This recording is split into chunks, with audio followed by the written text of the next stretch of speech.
చాలా మంది దంపతులు పిల్లల కోసం అన్ని విధాలా ప్రయత్నించి వాళ్ళ ముచ్చట తీరడం కోసం అడాప్షన్ వైపు మొగ్గు చూపుతూ ఉంటారు.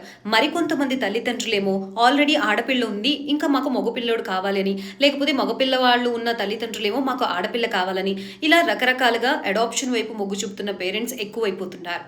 ఇంకొంతమందేమో వాళ్ళ జీవితాల్లో వెనక ముందు ఎవరూ లేరు, సో మనం ఒకరికి జీవితాన్ని ఇవ్వాలి అనునే ఉద్దేశంతో వాళ్ళ ఒంటరితనాన్ని పోగొట్టుకోవడం కోసం పిల్లల్ని దత్తత తీసుకుంటూ ఉంటారు. మరి అటువంటి వారికి Hindu adoption and maintenance act అసలు ఏం చెప్తుంది చూద్దాం. ఈ యాక్ట్ లో సెక్షన్ 12 ఏం చెప్తుంది అంటే, పిల్లలు ఉన్న వాళ్ళైతే ఆ పిల్లలతో పాటు సమానంగా ఈ దత్తత తీసుకున్న పిల్లల్ని చూడాల్సిన అవసరం ఉంది అంటుంది లా.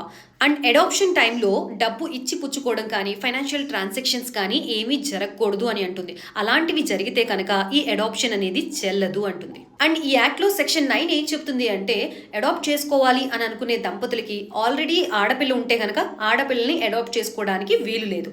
అండ్ ఆల్రెడీ మగపిల్లాడు ఉంటే మగపిల్లాడిని అడాప్ట్ చేసుకోవడానికి వీలు లేదు అంటోంది. అడాప్షన్ విషయంలో వైఫ్ అండ్ హస్బెండ్ ఇద్దరి యాక్సెప్టెన్సీ చాలా ఇంపార్టెంట్ అంటోంది. సో ఇద్దరిలో ఎవరికి ఇష్టం లేకపోయినా ఈ అడాప్షన్ కి వెళ్ళకూడదు అంటోంది. అండ్ ఇక్కడ ఇంకో కీలకమైన విషయం ఏంటి అంటే, అడాప్ట్ చేసుకునే మదర్కి అలాగే అడాప్ట్ చేసుకోబోయేది అబ్బాయిని అయితే కనుక వాళ్ళిద్దరికి మధ్య 21 years డిఫరెన్స్ అయితే ఉండాలంట.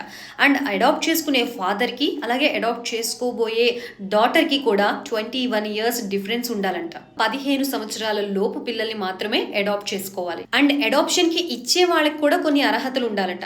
అదేంటి అంటే, ఫాదర్ అండ్ మదర్ లేని పిల్లలు ఉంటారు చాలా మంది, వాళ్ళకి గార్డియన్ గా మామయ్యో లేకపోతే వాళ్ళ ఫ్యామిలీ రిలేటెడ్ ఎవరో ఒకళ్ళు గార్డియన్ గా ఉంటారు. సో ఆ గార్డియన్ కోర్టు పర్మిషన్ తీసుకున్న తర్వాతే పిల్లల్ని అడాప్షన్ కి ఇవ్వాలట.